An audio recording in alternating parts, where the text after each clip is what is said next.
और कांग्रेस गठबंधन के सहयोग बोडो पीपल्स फ्रंट के एक प्रत्याशी के बीजेपी में शामिल होने के बाद से कांग्रेस के रणनीतिकार अलर्ट हो गए हैं, जिसके बाद मतगणना से पहले कांग्रेस ने घेराबंदी शुरू कर दी है।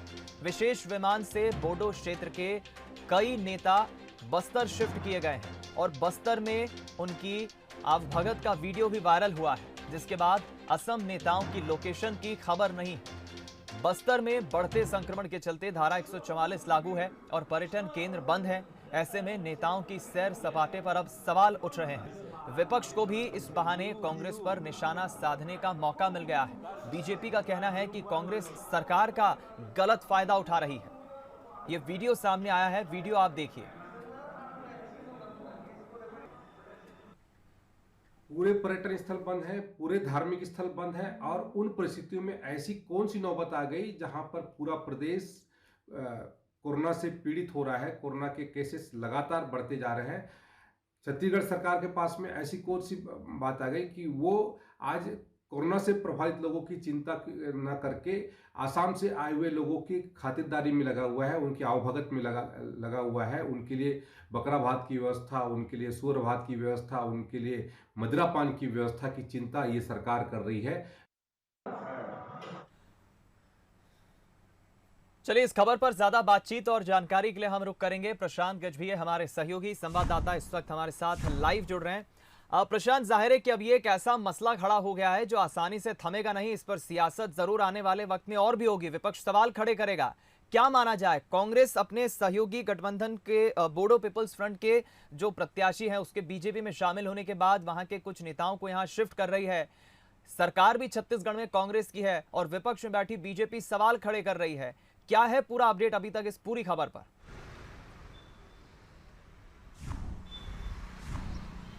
जी दीपक, हाल ही में आसाम का चुनाव संपन्न हुआ है और उसके बाद बोडो एक प्रत्याशी है वो भाजपा में शामिल होगा, जिसके बाद से कहीं ना कहीं अब ये डर कांग्रेस और गठबंधन को ये सताने लगा है कि अन्य प्रत्याशियों पर भी जो है भाजपा की नज़र हो सकती है। जिसको देखते हुए बताया जा रहा है कि 20 लोगों को आसाम से यहाँ पर लाया गया है और चित्रकूट में रुकवाया गया है, जिसमें से 11 प्रत्याशी हैं और 9 कार्यकर्ता हैं। और एक वीडियो जो वायरल हुआ है, वीडियो में स्पष्ट रूप से दिख रहा है कि जो बोडो प्रत्याशी है और साथ ही साथ जो कार्यकर्ता है उनकी आवभगत चल रही है और वहाँ पे पार्टी जैसा माहौल है, जिसको अब भाजपा जो है अब एक मुद्दा तैयार कर लिया है और भाजपा लगातार अब इसमें कांग्रेस को घेरने की तैयारी कर रही है। जिस तरीके से बस्तर में धारा 144 लागू है, साथ ही साथ आज शाम से लॉकडाउन लगने की स्थिति है, क्योंकि कोरोना के संक्रमण काल है और कोरोना के मरीज लगातार बस्तर में बढ़ते जा रहे हैं। ऐसी स्थिति में सारे पर्यटन स्थलों को भी बंद कर दिया गया था, लेकिन पर्यटन स्थल के जो रेस्ट हाउस है सरकारी, वहां पर इन लोगों का पाए जाना और इस तरीके से बिल्कुल उनका नेताओं का यहाँ पाए जाना, यही तो सवाल खड़े कर रहा है प्रशांत की। आखिर नेताओं की सैर सपाटे पर ये सवाल जो खड़े हो रहे हैं, क्या इसके हम मायने निकालें? आप बने रहे प्रशांत, हम रुक करेंगे इस खबर पर। बातचीत करने के लिए, प्रतिक्रिया देने के लिए हमारे साथ दोनों ही राजनीतिक दलों के प्रवक्ता मेहमान फोनलाइन पर जुड़ गए हैं। हमारे साथ केदारनाथ कश्यप जी, पूर्व मंत्री हैं बीजेपी के, फोनलाइन पर जुड़ गए हैं। दूसरी तरफ कांग्रेस प्रवक्ता अमित श्रीवास्तव जी फोनलाइन पर जुड़ गए। पहली प्रतिक्रिया अमित जी मैं आप ही की लूंगा, क्योंकि छत्तीसगढ़ में आपकी सरकार है, असम में आप अपने जो सहयोगी दल है सहयोगी बोडो पीपल्स फ्रंट, वहां का एक प्रत्याशी बीजेपी में चला जाता है। अब क्या जरूरत पड़ती है कांग्रेस पार्टी को कि छत्तीसगढ़ के बस्तर में इन्हें शिफ्ट करना पड़ता है? कई नेताओं को विशेष विमान से लाया जाता है, धारा 144 लागू है और उनकी आवभगत भी होती है, वीडियो भी वायरल हुआ है। विपक्ष सवाल खड़े कर रही है आपकी पार्टी पर। तो मैं आपको बता दूं कि जो वीडियो वायरल किया गया है उसकी सत्यता की पुष्टि कौन करेगा, ये एक जांच का विषय है। या अभी आएगी पहले का है, ये एक बहुत महत्वपूर्ण चीज है, क्योंकि भाजपा का हमेशा से जो राजनीति का चाल चक्र रहा है वो झूठ नीति और झूठ नीति पर उनका निर्भरता है। यानी आप वीडियो का खंडन करते हैं?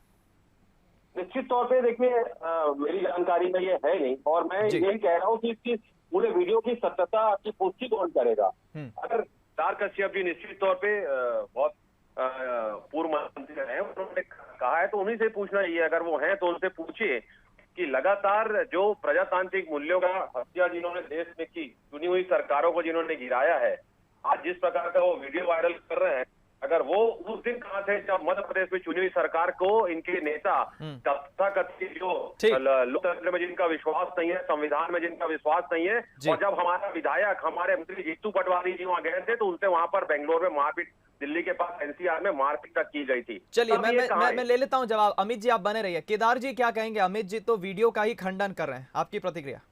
देखिए, ये वीडियो जिस तरह से आई है और उसकी सत्यता की हमने पुष्टि की है और संबंधित वहां पर जो अधिकारी हैं उन्होंने भी इस बात की पुष्टि की है कि कुछ बाहर के लोग आए हुए हैं और वो रुके हुए हैं और उनकी पूरी खातिरदारी की जा रही है।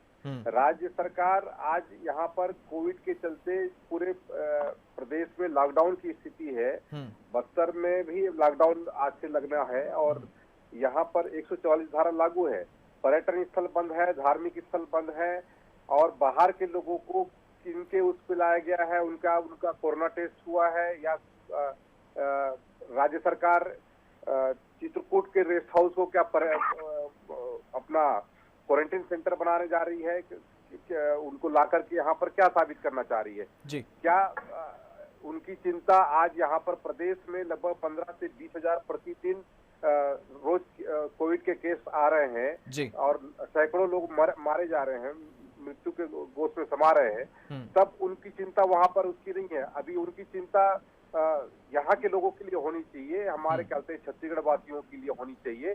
उनकी चिंता अभी वो असम में है, असम के वो प्रभारी है तो ठीक बात है, लेकिन वो असम के प्रभारी होने के नाते वहां पर व्यवस्था करे जो करना है। लेकिन अभी उनकी चिंता होनी चाहिए कि छत्तीसगढ़ वासियों को जो आज यहाँ पर कोरोना से जो पीड़ित हो रहे हैं उनके लिए चिंता हो, उनकी स्वास्थ्य की चिंता हो, स्वास्थ्य की व्यवस्था को सुदृढ़ कराए, ये कोशिश हो। अभी यहाँ पर जब खबर पर जब सोशल मीडिया में जब वायरल हुआ तब वहां से 10 गाड़ियां निकल करके अभी रायपुर की ओर जा रही है। बिल्कुल, चलिए ये एक ऐसा मसला है जिस पर और भी बातचीत हो सकती है केदार जी, लेकिन चूंकि अब देखना होगा आगे इस पूरे मसले पर क्या कार्रवाई होती है, क्योंकि अभी तो कांग्रेस की तरफ से भी प्रतिक्रिया आना बाकी है। वीडियो को जरा सर खंडन किया अमित जी ने। मैं आप दोनों का बहुत बहुत धन्यवाद करूंगा हमारे साथ बातचीत करने के लिए। मुझे एक प्रतिक्रिया चाहिए थी आपकी। हमारे साथ दोनों ही राजनीतिक दलों के प्रवक्ता मेहमान फोनलाइन पर जुड़े, बीजेपी और कांग्रेस से हमने प्रतिक्रिया लेना चाहिए, लेकिन कांग्रेस का कहना है कि अभी इस वीडियो की पहले जांच होना चाहिए कि इसमें कितनी सच्चाई है। वीडियो का ही उन्होंने एक तरह से खंडन किया है, इसलिए कांग्रेस अभी कुछ भी कहने से बच रही है। लेकिन दूसरी तरफ स्पष्ट नजर आ रहा है यहाँ पर असम के बोडो पीपल्स फ्रंट के कुछ नेता, करीब 20 नेता बताए जा रहे हैं जो यहाँ बस्तर पहुंचे विशेष विमान से, उनकी आवभगत हो रही है। बस्तर में संक्रमण के चलते पहले ही धारा 144 लागू है, पर्यटन केंद्र बंद रहे, तो ऐसे में अब नेताओं के इन सैर सपाटे पर बीजेपी ने सवाल खड़े किए।